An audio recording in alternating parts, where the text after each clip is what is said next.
Berkibarlah bendera negeriku, berkibarlah engkau di dadaku, tunjukkanlah kepada dunia semangatmu yang panas membara.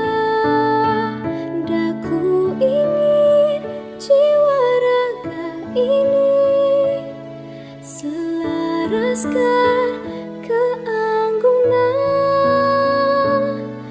Daku ingin jemariku ini menuliskan karismamu. Berkibarlah bendera negeriku, berkibar di luas nuansamu, tunjukkanlah kepada dunia. Assalamualaikum warahmatullahi wabarakatuh.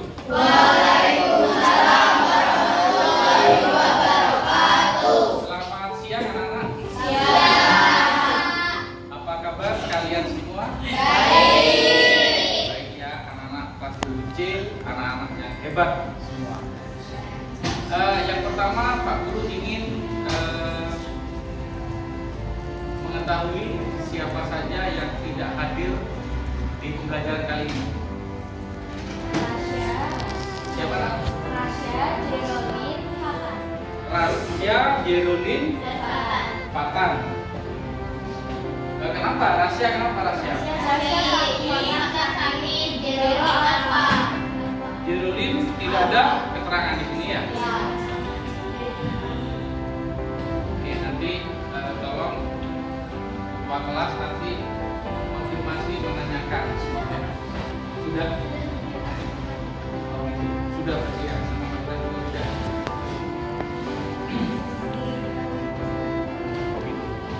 Oke, terima kasih anak-anak tentunya. Oke anak-anak, sebelum kita mulai kita berdoa dulu sesuai dengan agama dan keyakinannya masing-masing. Berdoa mulai.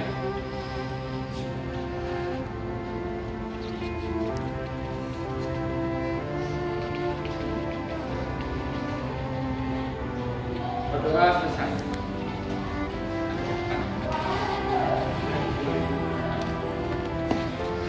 Oke anak-anak sekalian, pada pembelajaran hari ini kita memasuki bab 3, teknologi informasi dan komunikasi ya. Jadi temanya adalah teknologi informasi dan komunikasi ya. Subtemanya mengidentifikasi perangkat keras komputer. Materi pokoknya adalah perangkat keras komputer. Oke. Waktunya 90 menit, 2 jam pelajaran. Oke anak-anak sekalian, kita persepsi dulu. Pertemuan yang kemarin kalian sudah belajar tentang hardware atau perangkat keras komputer, betul ya? Sudah paham semua tentang hardware itu? Kita dalami tentang hardware itu, kita lebih mendalami lagi pada pertemuan kali ini. Ya, anak-anakku, anak-anakku semuanya yang Pak Guru sayangi semuanya. Jadi nanti kita akan mengelompokkan hardware itu berdasarkan cara kerjanya. Ada input, output, dan proses. Ya, ini Pak Guru sudah sediakan alat peraganya. Sedangkan tujuan pembelajaran dari tema ini adalah 1. Melalui tanya jawab disertai alat peraga, siswa atau peserta didik dapat menyebutkan beberapa perangkat keras dengan benar. Yang kedua, peserta didik dapat mengidentifikasikan perangkat keras komputer. Tadi menyebutkan, ada mengidentifikasi juga. Nah, maksudnya begini, mengidentifikasi itu misalnya contohnya ini ada hard disk masuk dalam hardware proses. Ini ada 2 hard disk, bentuknya sama, tapi kapasitasnya beda, mereknya juga beda. Kita identifikasi perbedaannya di mana. Paham? Nanti kita belajar bersama. Terus yang ketiga, yang ketiga, melalui diskusi kelompok, peserta didik dapat membedakan perangkat keras komputer, baik input, proses, dan output. Nanti kalian akan dibagi menjadi beberapa kelompok dan akan mendapatkan form lembar kerja kelompok. Nah, ya.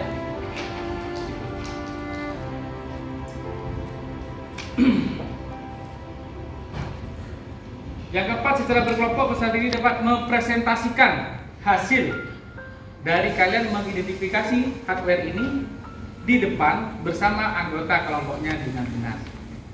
Ya, itu tujuan pembelajarannya. Oke anak-anak,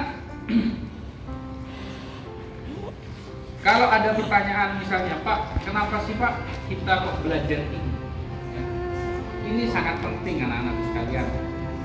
Kenapa sih Pak kita belajar di lab yang ini, bukan di lab sebelah? Di lab yang di sini server 3 dan 4 kebetulan 50% atau 60% komputernya oke dan siap-siap ready ya, dan sisanya itu kadang error. Sedangkan yang di sebelah itu rata-rata bagus semua. Jadi tujuan Pak Guru kenapa kalian satu di sini? Saya biasakan, saya tanamkan pada kalian bahwa kita harus bersusah-susah dahulu, baru senang kemudian. Yang kedua, dengan adanya keterbatasan, adanya kendala, maka akan timbul dalam pikiran kalian berpikir kritis, berpikir kreatif, bagaimana cara untuk menanggulangi komputer yang bermasalah. Seperti yang sudah Pak Guru terangkan pada minggu kemarin. Misal, kalau no signal itu kabel VGA-nya, kalau nggak hidup itu kabel powernya. Kan begitu kemarin Pak Guru jelaskan kepada kalian. Betul ya? Iya anak-anak. Itu pendahuluan dari Pak Guru. Kita habis ini akan memasuki itu. Anak-anakku sekalian, Pak Guru mengelompokkan beberapa hardware komputer berdasarkan dengan fungsinya. Ya. Pak Guru kemarin menerangkan pada kalian ini CPU. CPU-nya sudah Pak Guru bongkar, alat-alatnya sudah Pak Guru pisahkan di sini. Jadi ketika kita pisahkan berdasarkan fungsinya, alat-alat pada sistem komputer itu dibagi menjadi 3. Yang pertama adalah hardware input. Yang kedua proses. Yang ketiga adalah output. Ya. Maksudnya begini anak-anak, untuk input, alat atau hardware input ini berfungsi untuk merekam, memasukkan data, tulisan, gambar, video kepada sistem komputer. Oke. Setelah dimasukkan, baru akan diproses. Nah, ini diproses di sini. Ini alat-alat pemrosesan data. Setelah diinputkan oleh hardware input. Setelah diproses, maka akan mendapatkan hasil. Hasil bisa berupa gambar, berupa video, berupa suara. Ya. Misal kalian membuat sebuah laporan, ya. Membuat laporan makalah mata pelajaran informatika, misalnya. Kalian mengetik, otomatis kalian menginputkan huruf-huruf dan karakter-karakter beserta gambar-gambar menggunakan alat atau hardware namanya keyboard. Ini keyboard ya. Terus untuk mengarahkan kursor, mouse. Setelah ketikan kalian ketik, maka akan masuk kepada CPU, akan diproses oleh hardware utama pemrosesan. Ini namanya apa ini? Motherboard atau mainboard. Nanti saya jelaskan fungsinya. Di dalam motherboard, sekalian saya jelaskan aja fungsinya ya. Jadi motherboard ini anak-anak adalah sebuah PCB papan besar, tempat menancapnya semua alat-alat atau komponen dalam CPU komputer, dalam alat pemrosesan data di komputer. Misalnya RAM, ini nancap di sini, di sini. Ada prosesor, ini prosesor nak. Ini prosesor. Prosesor ini merupakan otaknya komputer, pusat dari segala perhitungan aritmatika, semua ada di sini, di prosesor. Ada di tengah-tengah sini.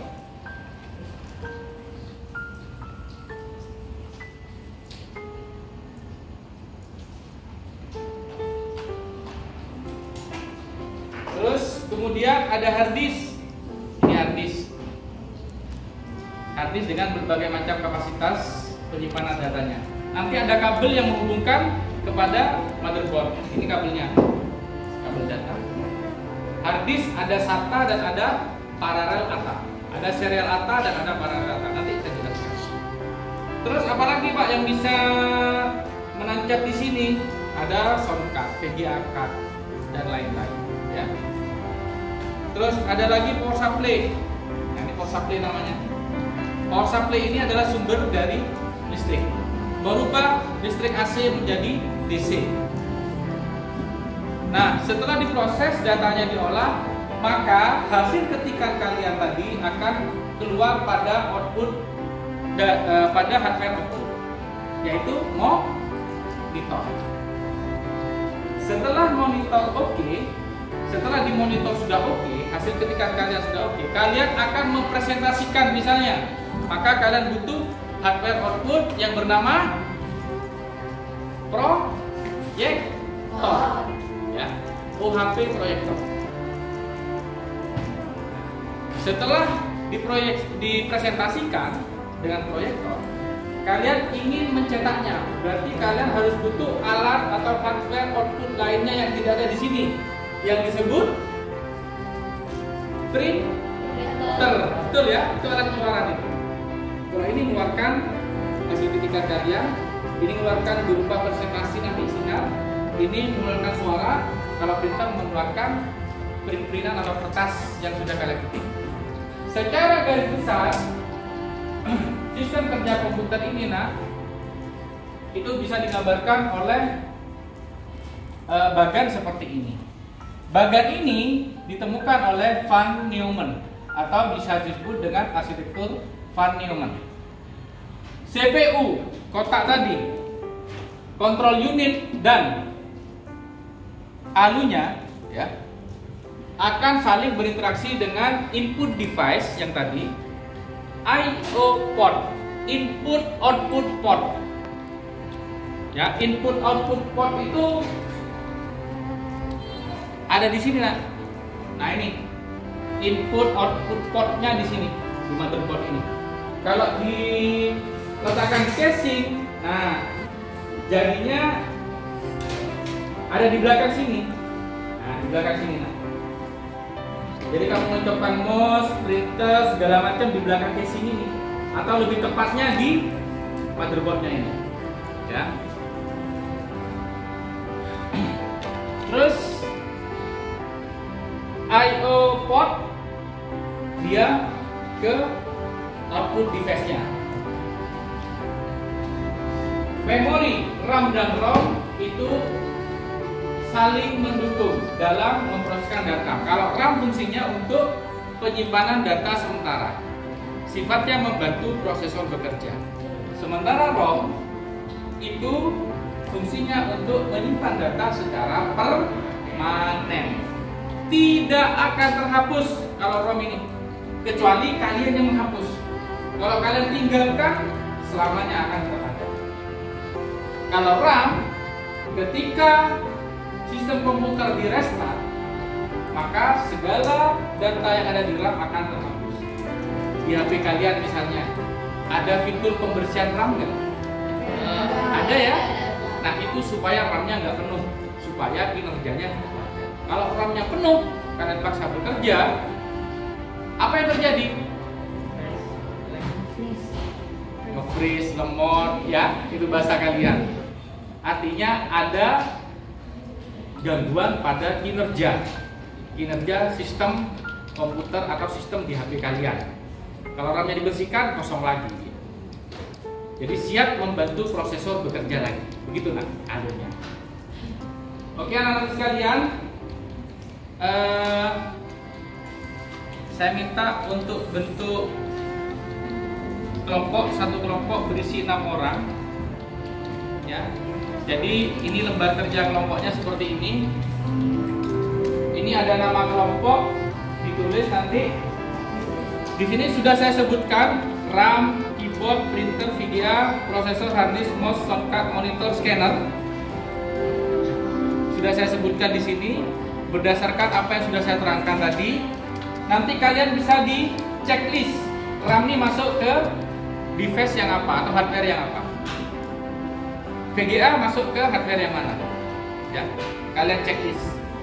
Terus kemudian silakan kalian tulis fungsinya di sebelah ini nanti. Ya, bisa anak-anak ya? Oke, sekalian sekarang langsung bentuk kelompok. Mungkin terlalu banyak kalau 6 ya. 4 saja. Satu kelompok 4 orang, oke? Satu kelompok 4 orang. Silakan.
Anak-anakku sekalian, jika kelompok kalian sudah mengerjakan formnya dengan menuliskan RAM atau prosesor atau device yang lain sudah dicentang dan sudah dituliskan fungsinya apa, saya minta untuk maju satu-satu, maju ke depan untuk mempresentasikan apa yang sudah kalian tuliskan, ya? Assalamualaikum warahmatullahi wabarakatuh. Waalaikumsalam warahmatullahi wabarakatuh. Kami dari kelompok 1, perkenalkan nama saya Nadia Gita Kalista, absen 24. Perkenalkan, nama saya Kakak Ridwansa, absen 13. Perkenalkan, nama saya Aska, absen 4. Perkenalkan, nama saya Delvita Andrea Putri, absen 10. Di sini kita akan menjelaskan tentang perangkat keras komputer hardware di bawah. RAM itu termasuk dari proses fungsi dari RAM, yaitu tempat penyimpanan data yang diperlukan prosesor komputer untuk menjalankan aplikasi dan membuka file. Keyboard masuk di input untuk memasukkan data ke dalam komputer atau perangkat elektronik lainnya. Printer masuk hardware output, menyajikan tulisan atau gambar ke media datar seperti kertas dalam berbagai ukuran. VGA termasuk hardware proses menerjemahkan atau mengubah sinyal digital dari komputer menjadi tampilan grafis pada layar monitor. Prosesor masuk hardware proses melakukan operasi aritmetika dengan logika terhadap data yang diambil dari memori atau dari informasi yang dimasukkan melalui perangkat keras. Oke, cukup anak-anakku dari kelompok 1. Saya minta kalian untuk menunjukkan mana RAM, mana prosesor, dan mana yang sudah kalian tuliskan di sana. Anak-anakku, saya minta kalian dari kelompok 1 untuk menunjukkan, mengidentifikasi mana perangkat keras yang sudah kalian tuliskan tadi langsung pada perangkat kerasnya langsung, nak ya. Silahkan. Hardware input, hardware itu terinput dari keyboard dan mouse. Mana yang keyboard, Nak? Mana yang mouse? Ya, oke. Terus selanjutnya Proses terdiri dari kipas, prosesor, RAM, oh yaitu RAM. hard disk, ini motherboard, Yang motherboard yang mana? Yang besar ini. yang besar, Terus ini prosesor. coba diangkat prosesor yang mana? Oh ya itu. Oke. Terus ini apa?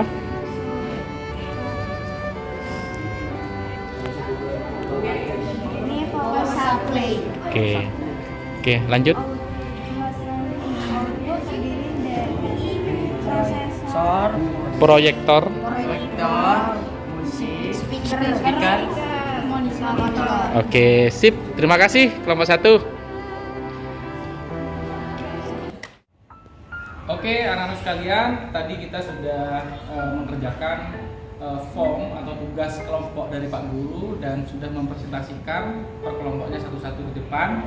Sekarang kesimpulannya adalah anak-anak dalam sistem komputer itu terbagi menjadi 3 kelompok hardware yang masing-masing memiliki fungsi. Ya, jadi anak-anak nanti bisa mempelajari lagi di rumah melalui literasi bebas, ya bisa cari di ruang guru, mungkin di internet kalian belajar, ya. Dalami lagi tentang fungsi-fungsi dari hardware input, proses dan output, itu anak-anak ya. Nah, minggu depan anak-anak tugasnya adalah kalian mengerjakan PR yang dibutuhkan minggu depan. Siap. Jadi ada lembar kerja individu ini. Jadi nanti ditulis nama lengkap siswa, kelasnya. Di sini ada pertanyaan yang harus kalian jawab. Silakan taruh jawaban di bawah di sini. Ya, dikumpulkan minggu depan anak-anak ya. Oke anak-anak, untuk minggu depan kita membahas PR-nya dan kita akan belajar pengorganisasian file dan folder. Oke? Oke anak-anak, mungkin itu dulu. Ini sudah 90 menit berlalu. Terima kasih perhatiannya untuk anak-anakku kelas 7C yang hebat, yang smart semua. Terima kasih. Saya akhiri. Wassalamualaikum warahmatullahi wabarakatuh. Waalaikumsalam.